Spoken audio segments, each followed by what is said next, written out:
Alhamdulillahilladzi ja'alal fatahu quwwatan syadiqah. Assalatu wassalamu ala Rasulillah wa ala alihi wa ashabihi wa man tabi'a risalatah. Amma ba'du. Dewan juri yang saya takzimi, para panitia lomba yang semangatnya luar biasa, hadirin pemirsa Dai Milenial dimanapun Anda berada.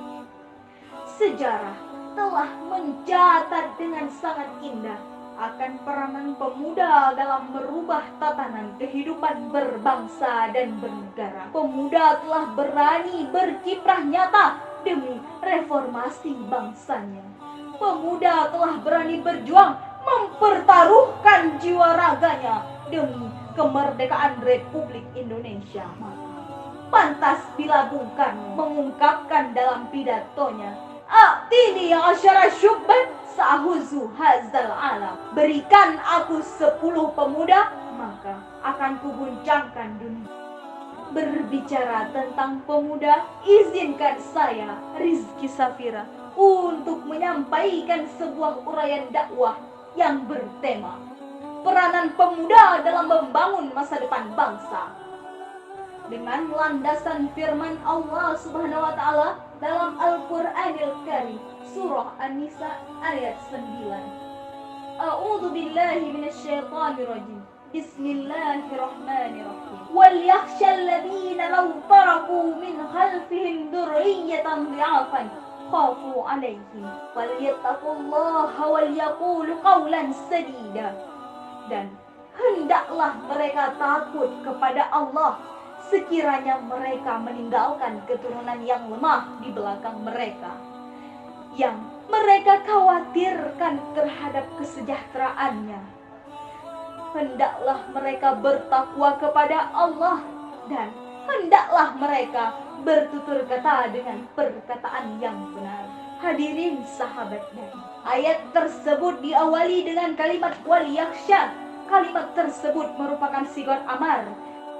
Kaidah mengatakan al-aslu fil amri lil wujub. Pada asalnya suatu perintah adalah wajib. Oleh karena itu wajib di atas kita semua untuk merasa takut jika kita meninggalkan generasi penerus yang lemah. Lebah apa? Profesor Dr. B.J. Habibie mengungkapkan setidaknya ada 5 kelemahan yang harus kita hindari, yaitu lemah harta, lemah fisik, lemah ilmu, lemah semangat hidup, dan yang paling kita takutkan adalah lemah akhlak.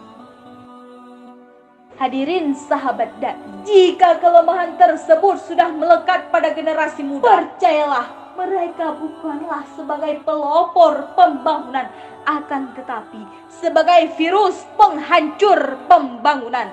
Sebagaimana sabda Rasulullah SAW, "Iqtanibu khamsan qabla khamsin, syababika qabla haramika, wasihatika qabla saqamika, wa ghinaka qabla faqrika, wa faragaka qabla syughlika, wa hayataka qabla mautika." Rawahul Muslim. Pergunakanlah yang 5 sebelum datang yang 5. Masa mudamu sebelum datang masa tuamu, masa sehatmu sebelum datang masa sakitmu, masa kayamu sebelum datang masa miskinmu, masa luangmu sebelum datang masa sibukmu, dan masa hidupmu sebelum datang masa matimu. Hadirin sahabat Dai, dari uraian yang telah saya sampaikan dapat disimpulkan bahwa untuk mewujudkan Indonesia menjadi negara maju di tahun-tahun berikutnya, maka Indonesia memerlukan generasi muda yang kuat imannya, kuat ilmunya, dan hebat akhlaknya. Kun rijalan himmatuhu fi suraya walau kana rijluhu fi tura. Jadilah pemuda yang berkeinginan memetik bintang di langit, walaupun kakinya menerawang-rawang di atas bumi. Sekian, undur maqala wala tandur man qala. Wabillahi taufik wal hidayah.